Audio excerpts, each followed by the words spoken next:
आप सभी को मेरा नमस्कार। स्वागत है आपका एक बार फिर से मेरे YouTube चैनल हिंदू भूमि में। मेरे इस वीडियो संदेश का विषय है लंपी वायरस, जिससे कि आज हमारी गौ माता के अस्तित्व पर संकट आ खड़ा हुआ है। लंपी वायरस, जी हाँ, लंपी वायरस।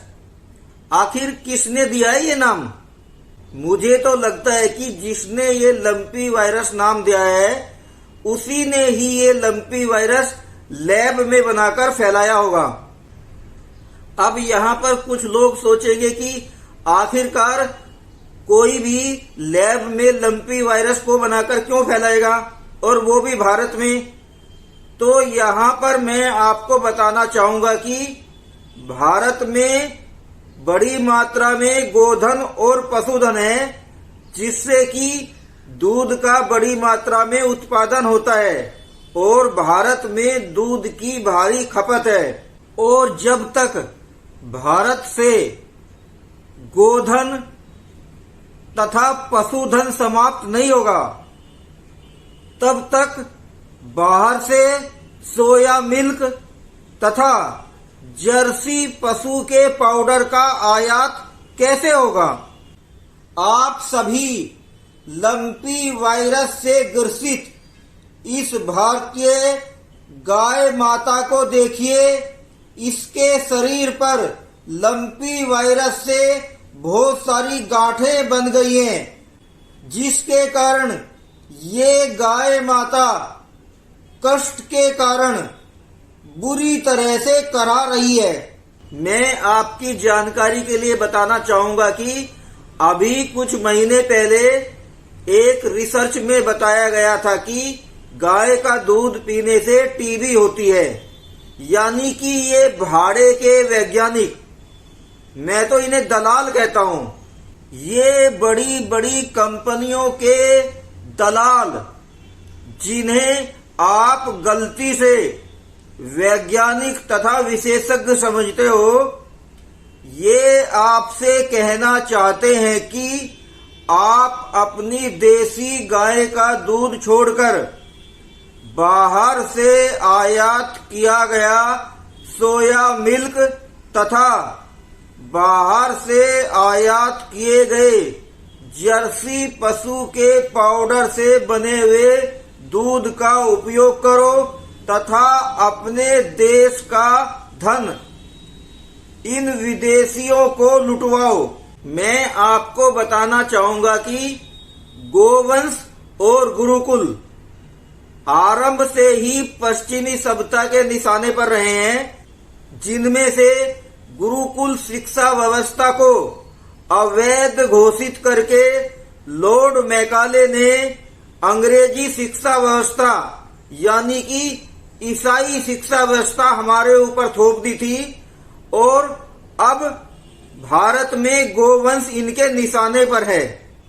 आपकी जानकारी के लिए बताना चाहूंगा कि लॉर्ड मैकाले ने एक अध्ययन करके निष्कर्ष निकाला था कि भारत में हिंदू और हिंदू संस्कृति की दो ही मजबूती हैं, जिसके कारण ये अपनी संस्कृति के साथ मजबूती से जुड़े हुए हैं और समृद्ध हैं। और उसका निष्कर्ष था कि उस समृद्धि का कारण है गोवंश और गुरुकुल। अतः उसका मानना था कि भारत में जब तक गुरुकुल को समाप्त नहीं किया जाएगा और गोवंश को समाप्त नहीं किया जाएगा, तब तक हम भारत और भारत के हिंदुओं को पूरी तरह से गुलाम नहीं बना सकते।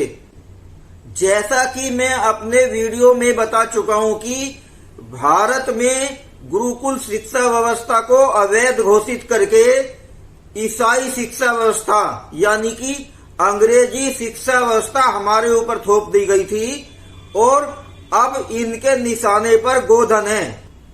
मुझे तो ऐसा लगता है कि जैसे किसी कंपनी विशेष की दवाई में लंपी वायरस को मिलाकर हमारे गोधन में पहुंचा दिया गया हो। जी हाँ साथियों, ये संभव है। हो सकता है कि किसी कंपनी विशेष की दवाई में लंपी वायरस को मिलाकर हमारे गोधन यानी कि गायों के अंदर पहुंचा दिया गया हो, ये कुछ भी हो सकता है। क्यों? क्योंकि व्यापारी केवल अपना लाभ देखता है, उसे किसी भी हत्या या पाप अथवा पुण्य से कोई भी लेना देना नहीं होता है, उसे केवल अपना लाभ चाहिए। इस लंपी वायरस के बारे में मेरा स्पष्ट रूप से मानना है कि ये लंपी वायरस ग्लोबल आर्थिक अर्थव्यवस्था का दुष्परिणाम है। और हैरानी की बात देखिए कि विदेशी कर्ज के नीचे दबी हुई सरकार कुछ भी बोलने की हिम्मत नहीं जुटा पा रही है। मैं आपको एक सनसनीखेज जानकारी देना चाहूंगा कि भारत में गोवंश की शुद्ध नस्ल यानी कि गाय की शुद्ध प्रजाति को नष्ट करने का प्रयास कांग्रेस के समय से ही चला आ रहा है। और उसमें सबसे बड़ा षड्यंत्र था नस्ल सुधार के नाम पर गाय का कृत्रिम रूप से गर्भाधान, जिसमें कहा गया था कि नस्ल सुधार से गायों में दूध उत्पादन क्षमता बढ़ेगी। भारत में गायों को कृत्रिम रूप से विदेशी पशुओं के सीमेन के द्वारा गर्भित करने का उद्देश्य यही था कि किसी भी तरह से भारत से गाय की शुद्ध प्रजाति को समाप्त किया जाए। क्यों? क्योंकि भारत में गुरुकुल शिक्षा व्यवस्था को तो लगभग ये समाप्त कर ही चुके थे। अब इन्हें भारत में गायों की शुद्ध प्रजाति को समाप्त करना था।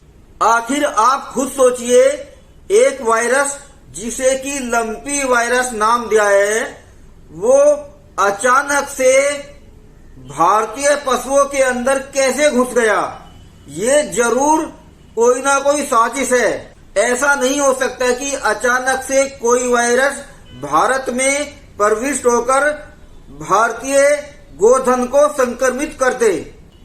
ये अवश्य ही भारतीय गोधन और पशुधन को नष्ट करने की कोई विदेशी साजिश है। और इस साजिश में वही शामिल हो सकते हैं जिनको कि सोया मिल्क का निर्यात करना है अथवा जर्सी पशु का पाउडर निर्यात करना है।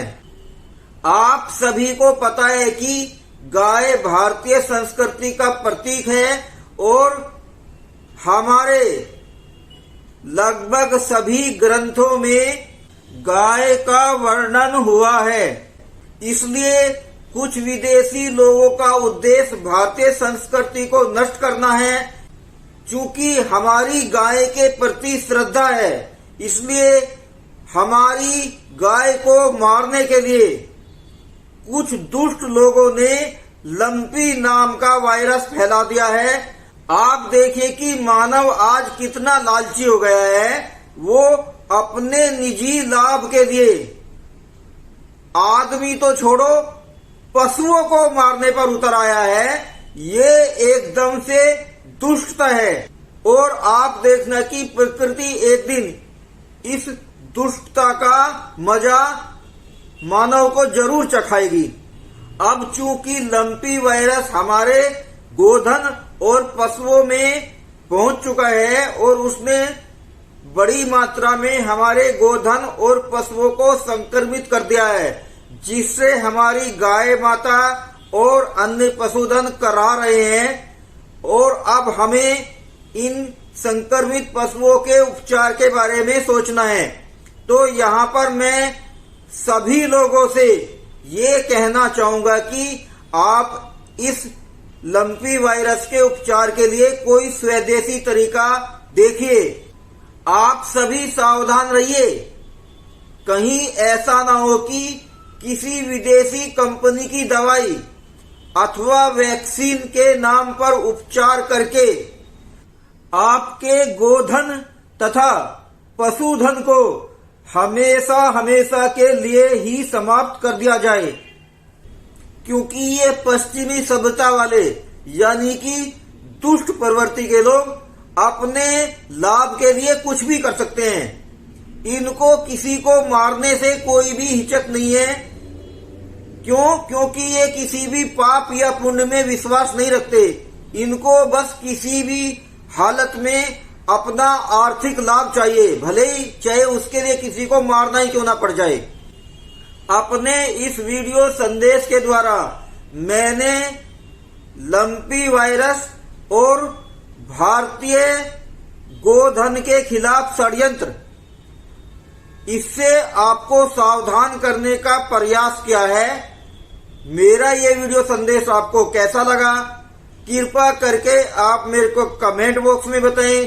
और यदि ये मेरा वीडियो संदेश आपको अच्छा लगा हो तो कृपया करके मेरे इस वीडियो संदेश को लाइक कीजिए, मेरे इस वीडियो संदेश को अधिक से अधिक शेयर और फॉरवर्ड कीजिए।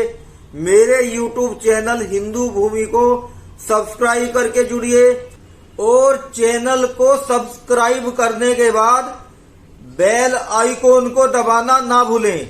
मैं मिलता हूं आपसे एक नए वीडियो संदेश के साथ। तब तक के लिए मेरा आपको जय हिंद, भारत माता की जय।